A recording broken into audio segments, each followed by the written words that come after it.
Hello, friends. Welcome to Creative Medicine. In this lecture, we will learn about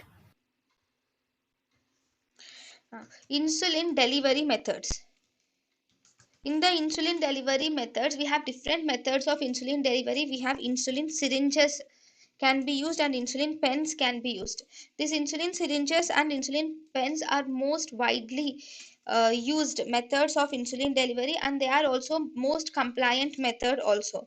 So these insulin syringes or insulin pens can be used for split mixed regimen, and they are also used for basal bolus regimen also. They can be used for split mixed regimen and basal bolus methods also. We can use this insulin syringes and pens. And then we also have one more method which are called as continuous sub sorry we also have continuous subcutaneous insulin infusion is seen. This continuous subcutaneous insulin infusion, it is actually given by portable infusion devices. It is given by portable infusion devices, and these portable infusion devices are connected to a subcutaneously placed cannula.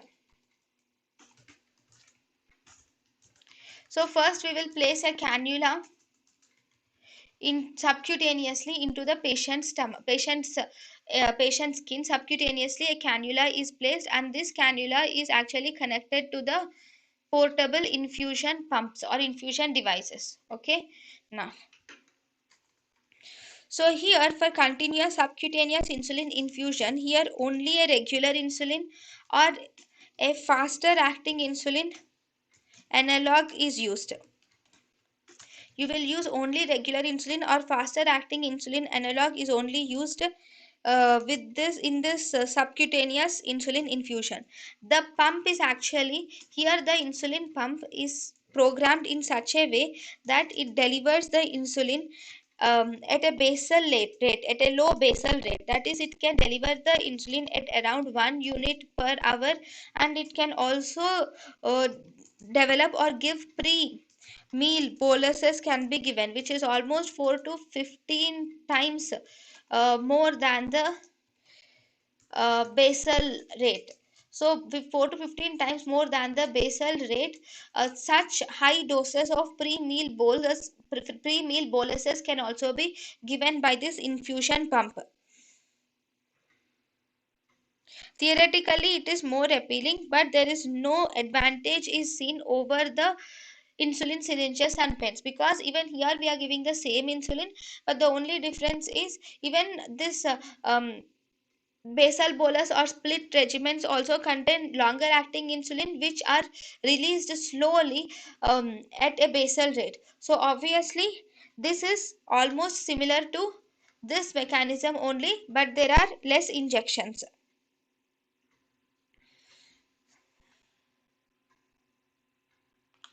But the main disadvantages of this continuous subcutaneous inclusion pump is because of cost, care of the device or cannula.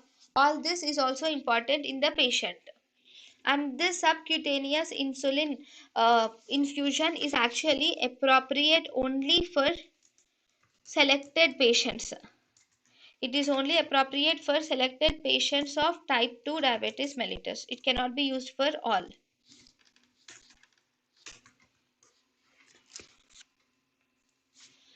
Right. Then we also have one more, which is implantable pumps. Okay, implantable pumps. These implantable pumps, these mainly consists of an electromechanical mechanism. There is an electromechanical mechanism, and this electromechanical mechanism will actually regulate the insulin delivery. It will regulate the insulin delivery from percutaneously refilling reservoir. There will be a reservoir which will be refilled with insulin, but this is based on the blood sugar level concentration, so it will regulate the insulin delivery. Those are called as implantable pumps. The examples of implantable pumps are, we have mechanical pumps, or We have propellant driven pumps and osmotic pumps are also utilized. So here, based on the amount of the blood sugar levels, insulin is delivered to the patient. Then there are also other routes of insulin delivery. In the other routes of insulin delivery, we also have insulin can also be delivered by inhalational route also. Thank you and thank you for watching.